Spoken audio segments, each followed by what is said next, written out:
Hello guys, അപ്പോൾ ഇന്ന് നമ്മൾ പോകുന്നത് കൊട്ടിയൂരേക്കാണ്. ഞാൻ ആദ്യമായിട്ടാണ് കൊട്ടിയൂർ പോകുന്നത്. ഇതുവരെ ഞാൻ കൊട്ടിയൂർ പോയിട്ടില്ല. ഫുള്ള് സ്റ്റോറിയും റീൽസും കാര്യങ്ങളും എല്ലാവരും കാണുന്നുണ്ട്.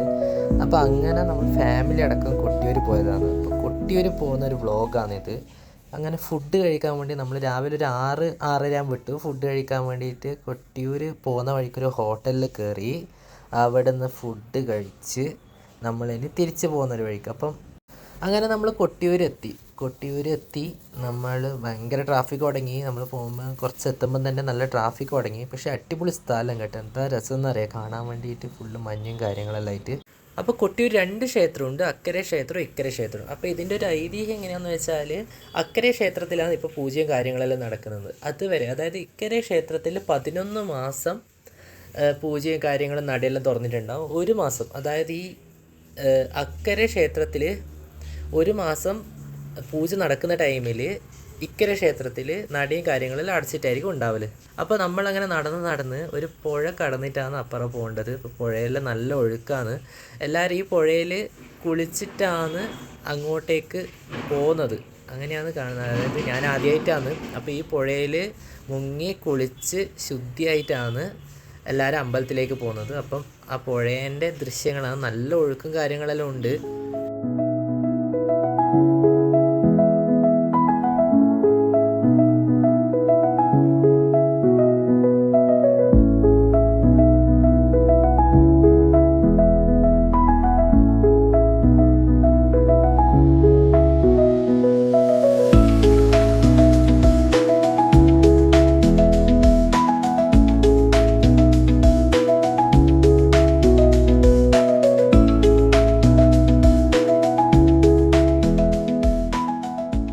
നല്ല ഒഴുക്കുള്ള വെള്ളം നല്ലോണം ശ്രദ്ധിക്കുകയും ചെയ്യണം. കാരണം അത്രയ്ക്ക് ഒഴുക്കുണ്ട്. അവിടെ ഒരു കയറ് കെട്ടിയിട്ടുണ്ട്, അതിൻ്റെ അപ്പുറത്തേക്ക് പോകാൻ വേണ്ടിയിട്ട് വിടുന്നുമില്ല.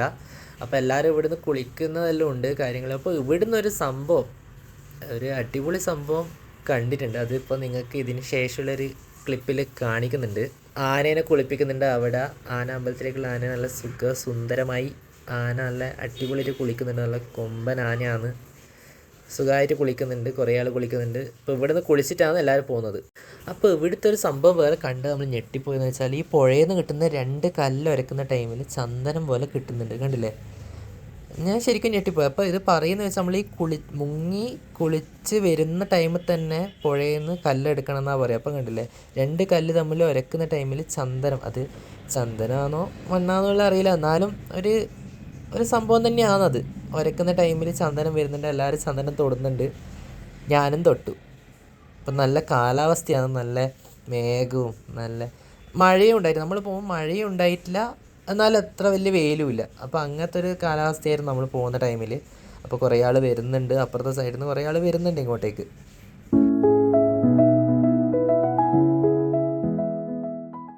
അപ്പോൾ നമ്മളിനി അമ്പലത്തിലേക്കാണ് പോകുന്നത്. അപ്പോൾ ഇതിൻ്റെ ഒരു ഐതിഹ്യം എന്ന് വെച്ചാൽ, ശിവൻ്റെ ഭാര്യ സതീദേവി സ്വന്തം തീയിലത്തുള്ളി ആത്മഹത്യ ചെയ്ത സ്ഥലം ആണ് ഈ കൊട്ടിയൂർ അക്കരെ അമ്പലത്തിൽ, അതായത് അക്കരെ ക്ഷേത്രത്തിൽ പൂജയും കാര്യങ്ങളെല്ലാം ഇപ്പോൾ നടക്കുന്ന സ്ഥലം.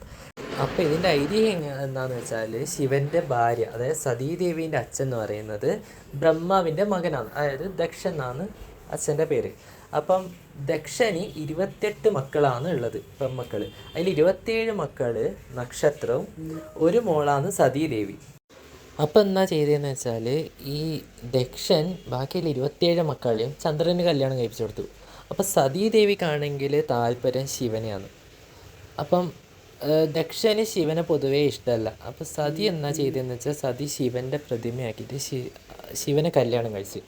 അപ്പോൾ ശിവനെ കല്യാണം കഴിച്ചതിന് ശേഷം ശിവനും സതിയും കൂടി പോന്നെയാണ്. അപ്പം ദക്ഷൻ എന്ന് പറയുന്നത് ക്ഷിപ്രകോപിയാണ്, പെട്ടെന്ന് ദേഷ്യം വരുന്ന ഒരാളാണ്. അപ്പോൾ ഈ ഒരു സംഭവത്തിന് ശേഷം ദക്ഷന് പെട്ടെന്ന് ദേഷ്യം വരികയും ചെയ്യുന്നുണ്ട്. അതുകൊണ്ട് തന്നെ ദക്ഷൻ ഒരു യാഗം കൂടെയാണ്, അതായത് ലോകത്തിലുള്ള എല്ലാവരും വിളിച്ചിട്ട് ഒരു യാഗം ചേരുന്നു. അപ്പോൾ എന്ന് വെച്ചാൽ, ആ യാഗത്തിന് ലോകത്തിലെല്ലാവരും വിളിച്ചു, ദേവന്മാരെയും മുനിമാരെയും എല്ലാവരും വിളിച്ച്. പക്ഷേ ശിവനെയും സതീനെയും മാത്രം വിളിച്ചിട്ടില്ല. അപ്പോൾ സതിക്ക് അതിൽ ഭയങ്കര വിഷമം. കാരണം സ്വന്തം അച്ഛൻ്റെ യാഗത്തിൽ സതിക്ക് പങ്കെടുക്കാൻ വേണ്ടി പറ്റാത്തതുകൊണ്ട് സതി ശിവനോട് പറഞ്ഞു, എനിക്ക് അച്ഛൻ്റെ യാഗത്തിൽ പങ്കെടുക്കണം എന്ന് പറഞ്ഞു. അപ്പം ശിവൻ പറഞ്ഞു അത് പറ്റൂല. കാരണം എന്താണെന്ന് വെച്ചാൽ ശിവനെയും സതീനെയും അതിന് ക്ഷണിച്ചില്ല. അതുകൊണ്ട് പോകാൻ പറ്റൂല എന്ന് പറയുകയും ചെയ്തു. അപ്പോൾ സതി പറഞ്ഞു ഇല്ല എനിക്ക് എന്തായാലും പോകണം, എൻ്റെ അച്ഛനല്ലേ, അപ്പോൾ എൻ്റെ അച്ഛൻ എന്നെ വിളിക്കേണ്ട ആവശ്യമില്ലല്ലോ, അപ്പം ഞാൻ പോകുമെന്ന് പറഞ്ഞിട്ട് സതീദേവി അവിടെ പോയി. അപ്പോൾ അവിടെ എത്തിയ ടൈമിൽ ദക്ഷൻ സതീദേവിനെ വല്ലാണ്ട് ഇൻസൾട്ട് ചെയ്യും എല്ലാവരും മുമ്പൊന്നും. ശിവൻ കാണാൻ കൊള്ളാത്ത ആളാണ്, ശിവന് അങ്ങനെയാണ് ഇങ്ങനെയാണെന്നെല്ലാം പറഞ്ഞ് സതീദേവിക്ക് അതിൽ മനം നൊന്നിട്ട് സതീദേവി അവിടെ യാഗം ചെയ്യുന്നതിലുള്ള തീയിൽ തുള്ളിയിട്ട് ആത്മഹത്യ തന്നെയാണ്. അങ്ങനെയാണ് ഈ കൊട്ടിയൂരിൻ്റെ ആ ഒരു ഐതിഹ്യം എന്ന് പറയുന്നത്. അപ്പം ചാടി ആത്മഹത്യ ചെയ്ത ആ ഒരു പോയിൻ്റാണ് ഈ കാണുന്നത്. അതെല്ലാം അപ്പോൾ ഇവിടെയാണ് സതീദേവി ആത്മഹത്യ ചെയ്തത്. ആ കാണുന്നത് അവിടെയാണ് സതീദേവി ആത്മഹത്യ ചെയ്തത്. അതുപോലെ നേരെ കാണുന്ന അവിടെ ഒരു ശിവലിംഗവും ഉണ്ട്. അപ്പോൾ ഇതാണ് കൊട്ടിയൂർ. എല്ലാവരും പ്രാർത്ഥിച്ച് പോകുന്ന തിരക്കിലാണ്. അപ്പോൾ അടുത്ത കണ്ടു വെച്ചാൽ ഇതിൽ നിങ്ങൾ കാണുന്നില്ലേ കല്ലെല്ലാം കൂട്ടി വെച്ച് കാണുന്നില്ല. ഇത് ആഗ്രഹം പറഞ്ഞിട്ട് കൂട്ടി വെച്ചാൽ അത് സാധിക്കുന്നതാണ് അതിൻ്റെ ഒരു ഐതിഹ്യം. അപ്പോൾ ഇത്രയാണ് കൊട്ടിയൂരിൻ്റെ ആ ഒരു കഥ. അപ്പം ആ ആത്മഹത്യ ചെയ്ത സ്ഥലവും അതെല്ലാമാണ് ഈ കൊട്ടിയൂർ മറ്റേ അക്കര ക്ഷേത്രത്തിൽ കാണിക്കുന്ന സംഭവങ്ങൾ. അപ്പം അക്കരെ അമ്പലത്തിൽ പോയി ഇനിയിപ്പോൾ ഇക്കരെ അമ്പലത്തിലേക്കാണ് നമ്മൾ പോകുന്നത്. അപ്പോൾ ഇതിന് ശേഷം കുറച്ചും കൂടി കഥ ബാക്കിയുണ്ട്. ഇനി എന്താണെന്ന് വെച്ചാൽ അതിനുശേഷം ശിവൻ വരുന്നതാണ്. അപ്പോൾ ശിവൻ ഇത് കേട്ട സമയത്ത് ഭയങ്കരമായിട്ട് ദേഷ്യം വരും. അപ്പോൾ ശിവൻ ഈ ദേഷ്യത്തിൽ മുടി ജട ഊരിയിട്ട് നിലത്തടിച്ച സമയത്ത് ഭദ്രകാളിയും വീരഭദ്രനും ഉണ്ടായിട്ട് അവിടെ പോയിട്ട് എല്ലാവരും കൊല്ലുന്നതാണ്. അപ്പോൾ കൊന്നതിന് ശേഷം ശിവൻ സതീൻ്റെ ബോഡി എടുത്തിട്ട് അപ്രത്യക്ഷമാവുകയാണ്. അപ്പം ശിവൻ എന്ന് പറയുന്നത് സംഹാരത്തിൻ്റെ ആളാണല്ലോ, സൃഷ്ടി സ്ഥിതി സംഹാരം എന്നാണല്ലോ. ശിവൻ പിന്നെ ബാക്കിയുള്ള കാര്യങ്ങളിലൊന്നും ശ്രദ്ധിക്കാണ്ട് ഇതിൽ മാത്രം കോൺസെൻട്രേറ്റ് ചെയ്ത് ഇങ്ങനെ ബോഡിയും പിടിച്ച് നടക്കുകയാണ്. അപ്പോൾ അങ്ങനെയാണ് വിഷ്ണു ഇത് കണ്ടിട്ട് വിഷ്ണുവിന്റെ സുദർശന ചക്രം വിട്ടിട്ട് ആ ബോഡീനെ 108 പീസ്, അതായത് സതീദേവിന്റെ ബോഡീനെ 108 പീസായിട്ട് ചെതറിക്കുകയാണ്. അപ്പോൾ ആ ചെതറിയത് ഇന്ത്യ മൊത്തം ഒട്ടാകെ 108 സ്ഥലങ്ങളിൽ ചെതറിയ സ്ഥലങ്ങളിൽ എല്ലാ സ്ഥലവും ഇപ്പം അമ്പലമാണ്. അപ്പം അങ്ങനെയാണ് ഇതിൻ്റെ ഒരു ഐതിഹ്യം വരുന്നത്. അതിനുശേഷം നമ്മൾ കൊട്ടിയൂരിൽ നിന്ന് ഇറങ്ങി, നല്ല ട്രാഫിക് ആണ്ടതിന് വണ്ടിയെല്ലാം വരാൻ കുറേ ലേറ്റ്. അങ്ങനെ കൊട്ടിയൂർ നമ്മൾ ഇറങ്ങി. അതിനുശേഷം നമ്മൾ പുരളിമല മുത്തപ്പൻ ക്ഷേത്രത്തിൽ പോയി. ആടെ മുത്തപ്പനും തിരുവപ്പനും ഉണ്ടായിന്. ആടെ പോയി തൊഴുതു. ആടുന്ന് ഭക്ഷണം കഴിച്ച് അതിനുശേഷം നമ്മൾ അടുത്ത പോയത് മൃദംഗ ശൈലേശ്വരി ക്ഷേത്രത്തിലാണ്. അതാണ് നിങ്ങൾ ഈ കാണുന്ന വിഷ്വൽ. അവിടെ പോയി മൃദംഗ ശൈലേശ്വരി ക്ഷേത്രത്തിൽ പോയി അവിടെയും തൊഴുതു. അങ്ങനെ നമ്മൾ അന്നത്തെ ഒരു ദിവസം മൊത്തം കഴിഞ്ഞ് നമ്മൾ തിരിച്ച് വീട്ടിലേക്ക് പോയത്.